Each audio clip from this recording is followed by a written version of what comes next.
Olá, meus amigos, olá, minhas amigas. Nossa satisfação de estar retornando mais uma semana em que nós trazemos alguns comentários, breves comentários sobre a obra Palavras de Vida Eterna, uma obra psicografada pelo nosso querido Chico Xavier, através pelo Espírito Emmanuel, né? Que veio trazer para a gente várias obras tratando, desmistificando ou esclarecendo diversas passagens ou interpretando diversas passagens contidas do Evangelho, dos Evangelhos, né? E a gente está trazendo aqui para vocês, como forma de relembrança de algumas dessas obras.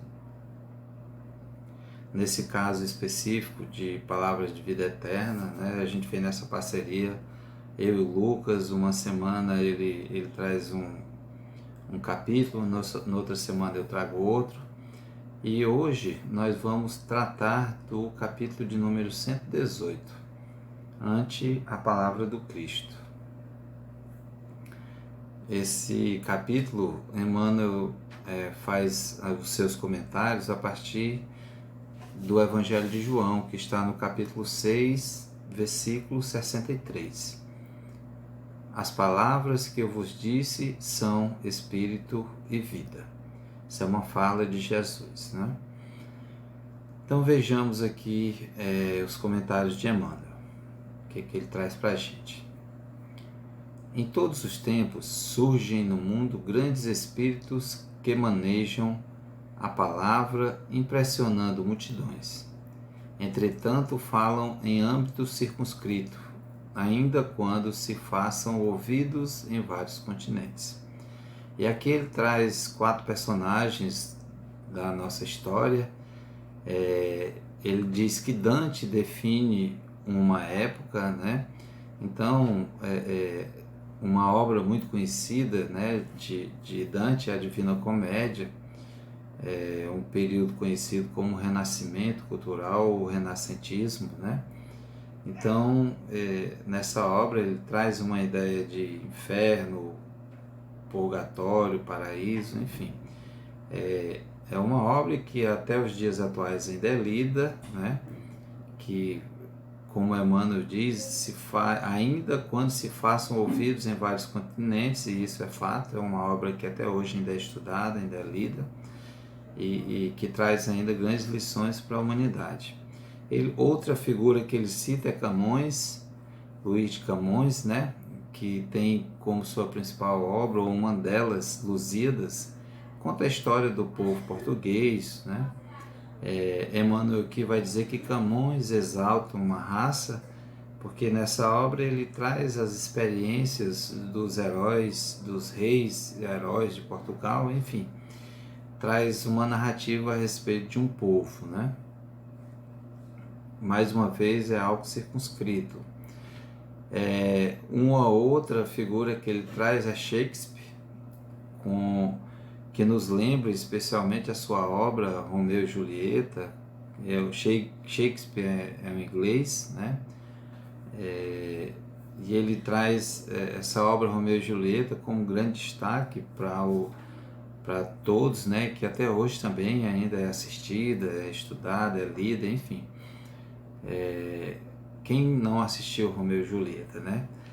Contudo, ele configura as experiências de um povo, né? Ele é um inglês, como eu disse, e que ele também traz no seu bojo, né, da sua obra, do seu aprendizado, daquilo que ele deixou para a posteridade, as experiências desse povo do qual ele faz parte, né? Ele fez parte.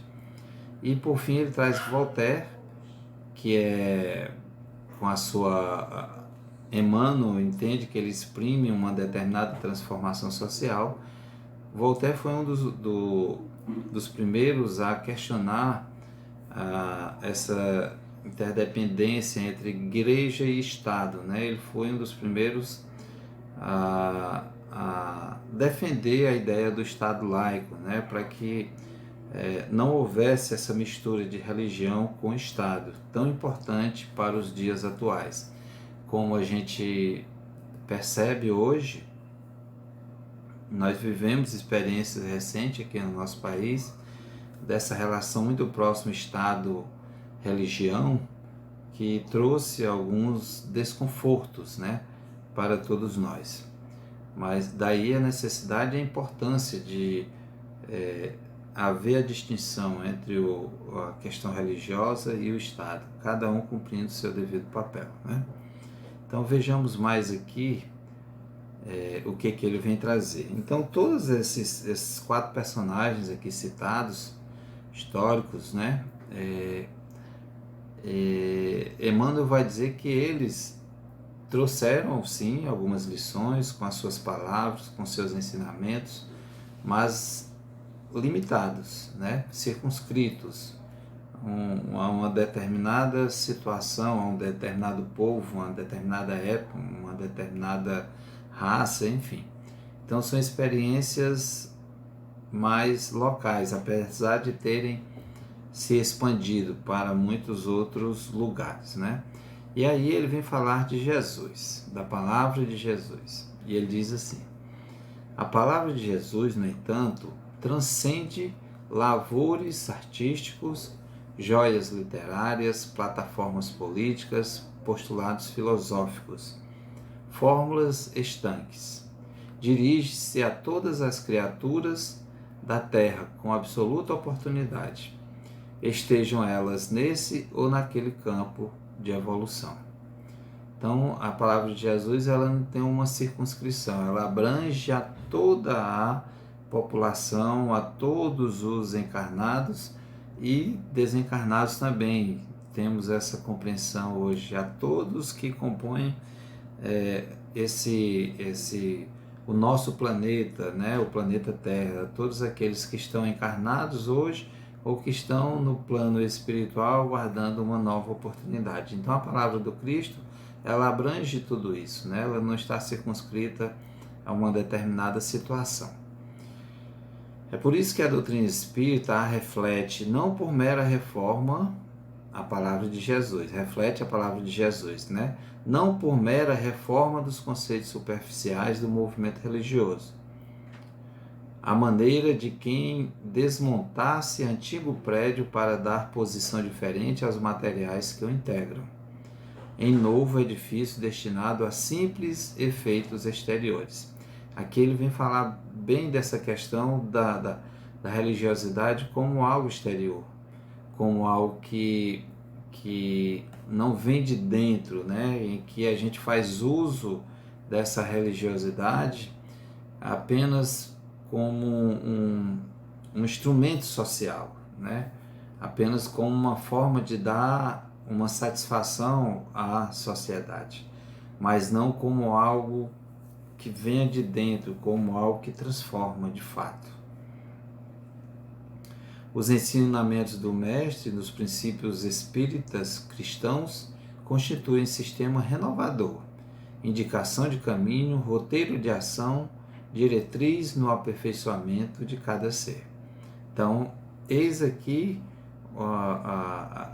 especialmente o que nós, enquanto espíritas cristãos, aqui citado por Emmanuel, a gente procura constituir esse sistema renovador, né? Indicando novos caminhos, indicando um roteiro de ação, uma diretriz que traga aperfeiçoamento para cada um de nós, que não fique circunscrito a um determinado grupamento, mas sim que isso haja assim, uma expansão. Esse é um dos deveres, eu diria, uma das missões dos espíritas, levar esses ensinamentos a todos aqueles que tenham ouvidos de ouvir, aqueles que queiram ouvir, não como algo fundamentalista, não como um fundamentalismo religioso, mas como lições de vida eterna, né? Porque essas sim, as lições do Cristo são lições de vida eterna, são lições imortais, são lições imorredoras, que não estão circunscritas a um determinado período, Não à toa, ele veio há 2000 anos, há mais de 2000 anos, e até hoje a gente está tentando de fato exercer as tarefas, copiá-lo no sentido de exercer aquilo que ele exerceu, né? Expandir o amor o mais que pudermos ao nosso próximo. Quando os manuseias, não te julgues assim apenas como quem se vê à frente de um espetáculo de beleza, junto do qual devas tão somente chorar, seja nutrindo a fonte da própria emotividade ou penitenciando-te quanto aos próprios erros. Então, quando a gente manusear esses ensinamentos da doutrina espírita, que não seja apenas para quem se vê à frente de um espetáculo de beleza, algo sensacional, né, no campo da espetacularidade, né, mas sim como algo que nutra a nossa o nosso ser, como algo que realmente, de fato, traga transformação para todos nós, né? E não a gente ficar se penitenciando ali, se martirizando quanto aos próprios erros, alimentando uma culpa que acaba nos limitando, né? Que acaba nos deixando paralisados no tempo, se martirizando, nos achando a pior das criaturas em decorrência de alguns erros que cometemos, né? Então a gente tem que ficar atento a isso para que a culpa, a penitência, o automartírio não seja algo que nos paralise. Na verdade, é claro que nós ainda erramos, nós cometemos falhas, erros, mas essas falhas, esses erros, eles não podem e não devem nos paralisar, por mais grave que eles sejam. Nós devemos, sim, caminhar, direcionar as nossas forças, as nossas energias no sentido de corrigir os nossos erros e seguir a vida. Além das lágrimas, aprendamos igualmente a pensar, a purificar-nos, a reerguer-nos e servir. Servir. Essa é uma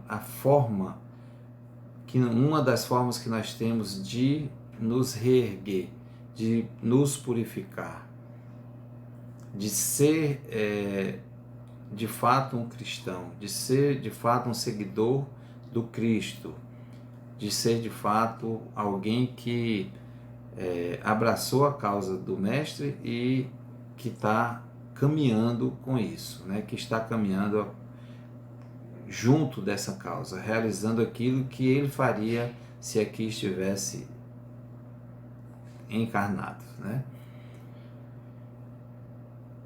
A lição do Cristo, ou melhor, a necessidade da alma é semelhante à sede ou à fome, ao desajuste moral ou à moléstia, que são iguais em qualquer clima. A lição do Cristo é também comparável à fonte e ao pão, ao fator equilibrante e ao medicamento, que são fundamentalmente os mesmos em toda parte.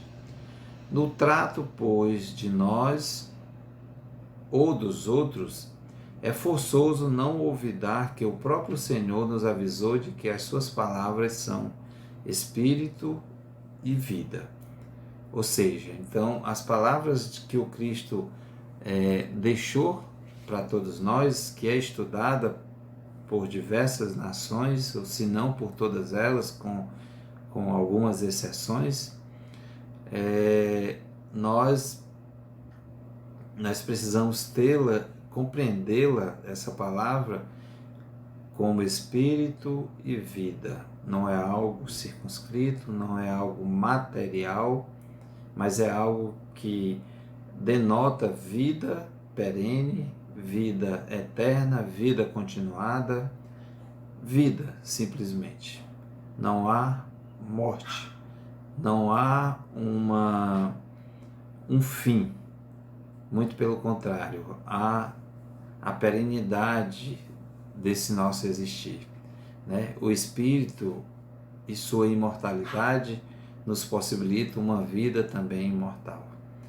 A experiência do corpo é uma experiência. A experiência material é um ponto na nossa eternidade, é um ponto na nossa imortalidade. Que a gente não se deixe